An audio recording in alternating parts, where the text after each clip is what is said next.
the South Mumbai Zonal Grand Final of the Mind Wars Mumbai Debate Championship 2021.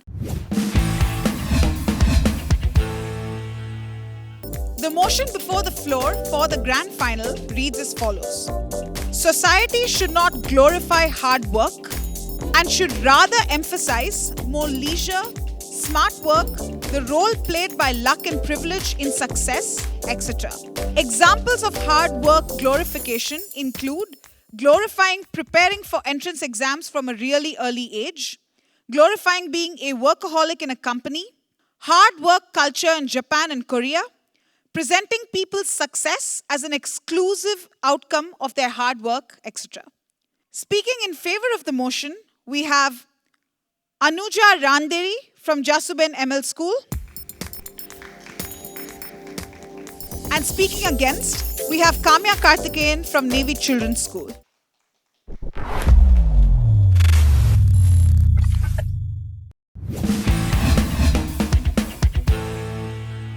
Our entire purpose, be it whatever we do as a human race, is advancement. And advancement, to advance, we need productivity.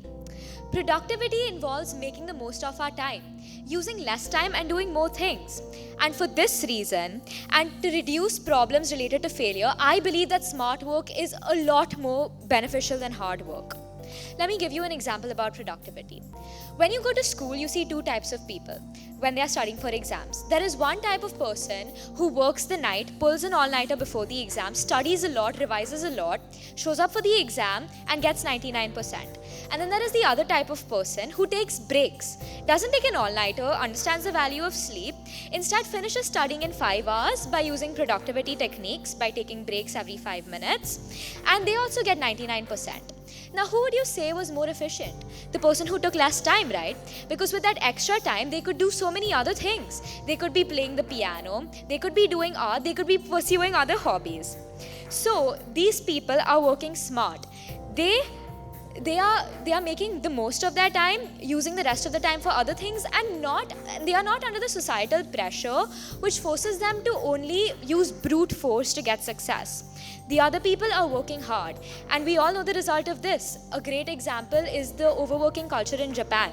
Because of the societal pressure, people work for more than 120 hours a week, which is a lot more than a human can manage. They don't get sleep and they're extremely stressed, and all of this causes heart failure. Death by overwork is a legally recognized cause of death in Japan, and 25% of the deaths in Japan are because of this. We can't have 25% of the world dying like this, right? We can't have 25% of the world dying because they're trying to be useful but not succeeding completely. Instead, we should encourage smart work. The second reason we should do this is so that people can deal with failure better. When a person works hard, they expect success. They set their expectations very high. And society makes it seem like this is the only thing you need for success, when actually luck and privilege play a huge role. If you're poor, you don't get as great an education as a rich person. And that is a fact. That is something you have to accept.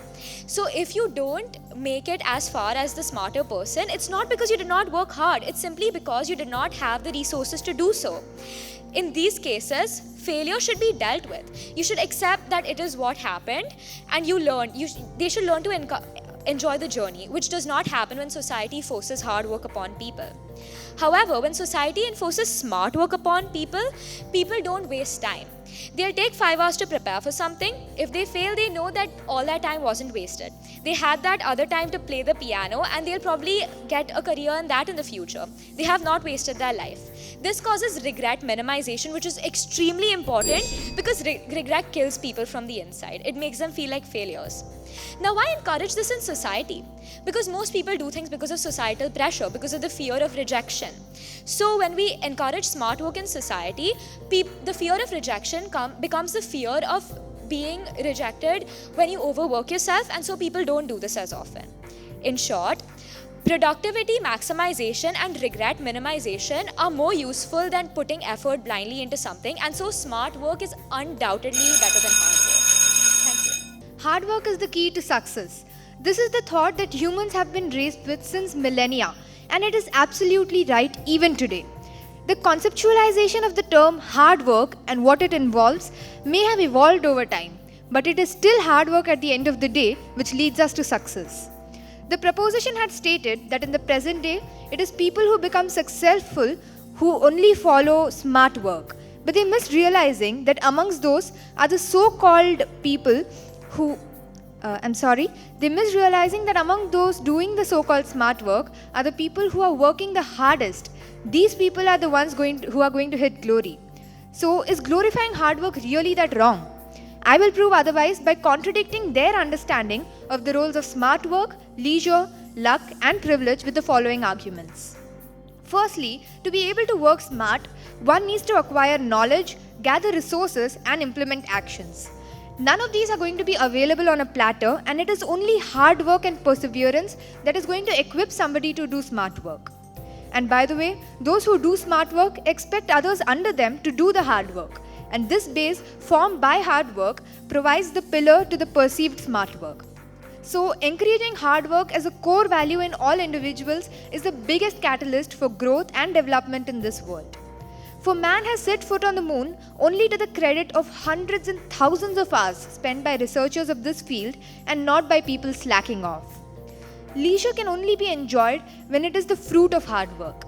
Quoting a personal experience here, I am an avid mountaineer, and yes, I have been putting in a lot of hard work into training and climbing peaks. While the view from the top makes it all worth, the biggest takeaway is the way I relish a warm night's sleep on my bed back home, and that is what I call leisure, worth every bit of the hard work that I put in. Also, if generation over generation tend to work lesser and lesser, would that not lead to no work at some point? Moving on to luck. Luck and chance are both glorified in casinos. But can we risk glorifying it as a virtue and fill the world with gamblers? We are required to understand that while it may not be wrong to believe in luck, to depend on it for success is foolhardy, and as far as privilege goes, yes, privileged people might have a head start towards success, but are we simply to succumb to the fact or put in hard work and try our best to catch up?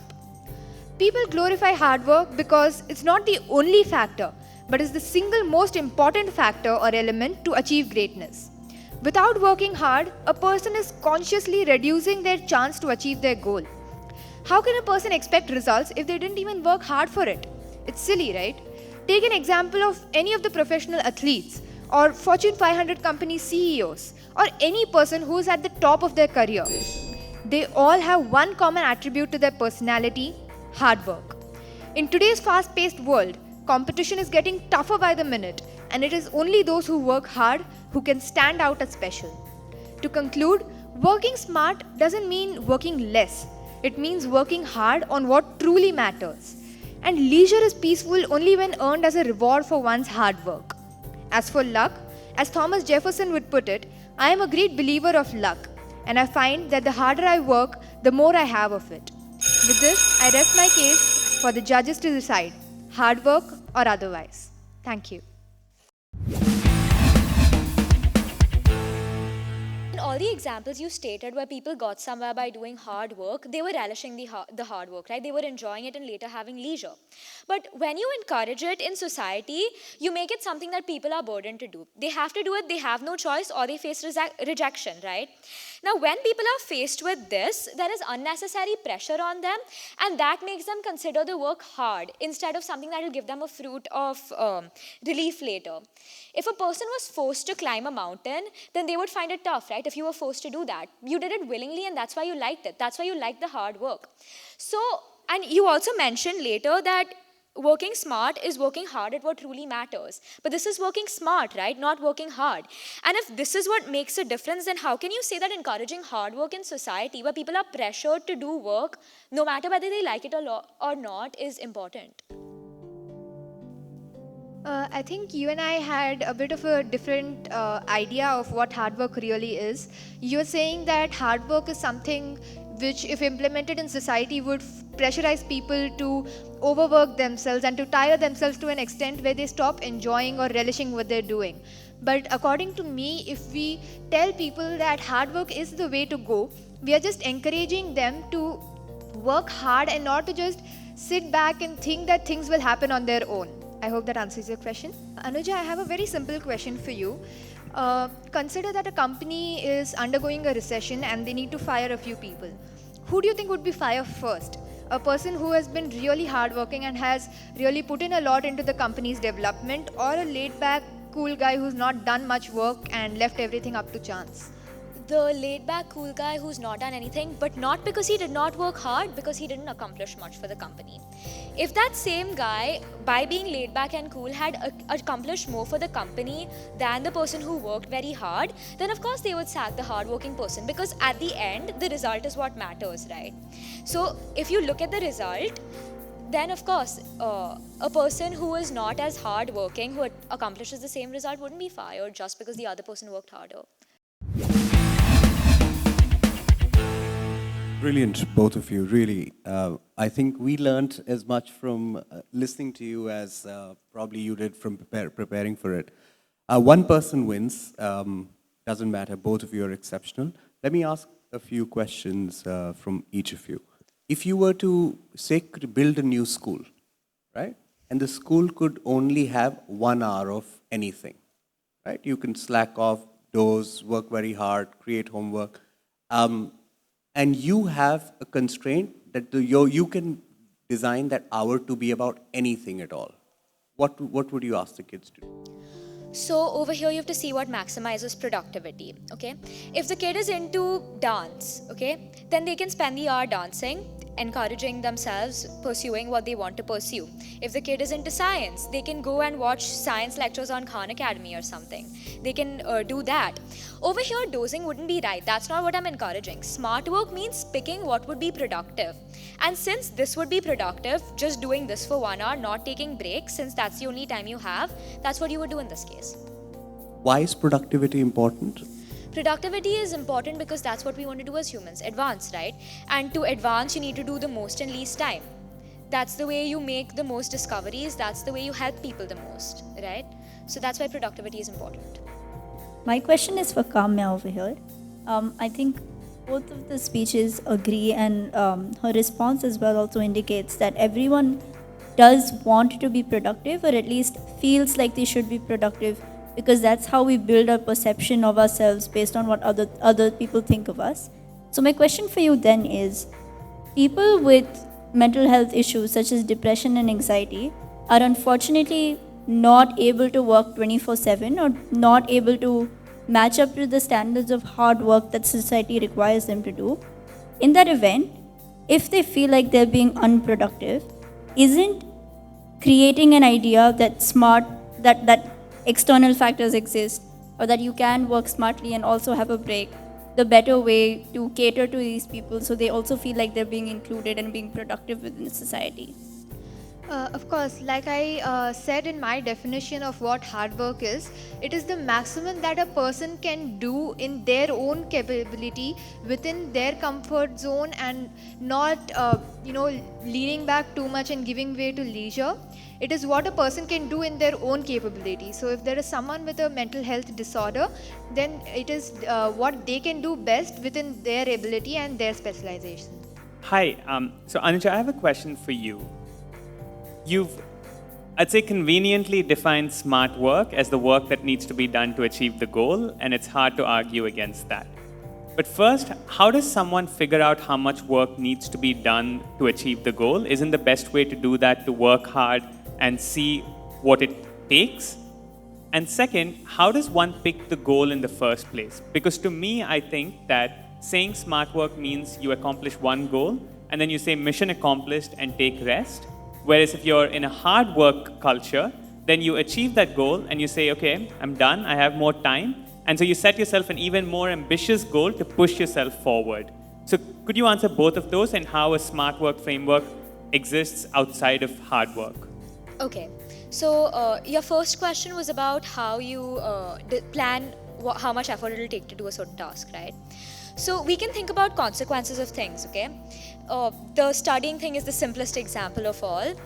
If I pull an all-nighter today, I won't be fresh tomorrow morning. So for the next exam day after tomorrow, I'll have to work a lot harder, right? So in a hard work culture, this is okay because you're just working harder again. But in a smart work culture, it is not, because it means that I'm doing something today.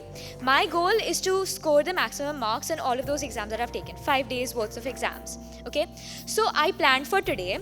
For today, I'm going to study for this much time, going to finish everything, take 5-minute breaks in the middle, because I know that's what helps me, that's what refreshes me, and I'll get back to studying and be more fresh, be able to memorize.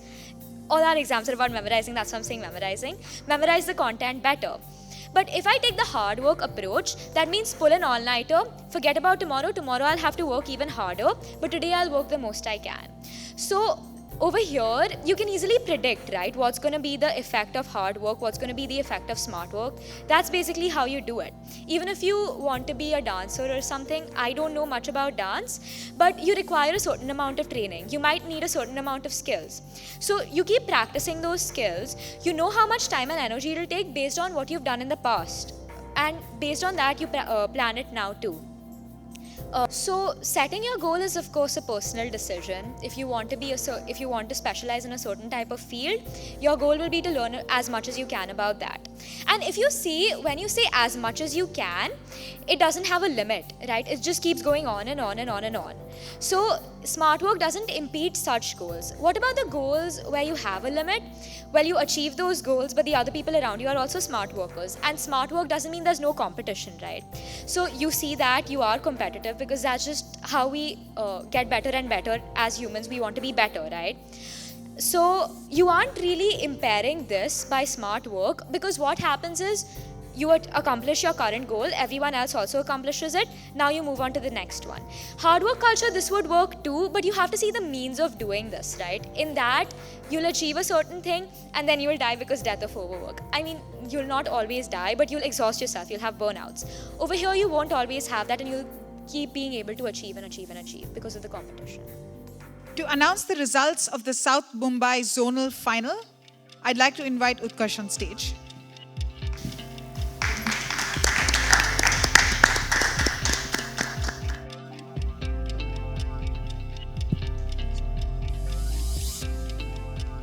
You know, I had so much fun listening to both of you.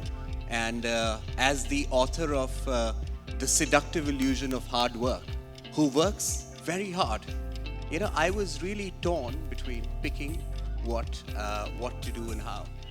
But listening to both of your arguments and the way you both presented your sides, first of all, I am really pained to announce a runners-up. But there is a runner-up, and that is Kamya. Congratulations, you were absolutely brilliant. Yeah?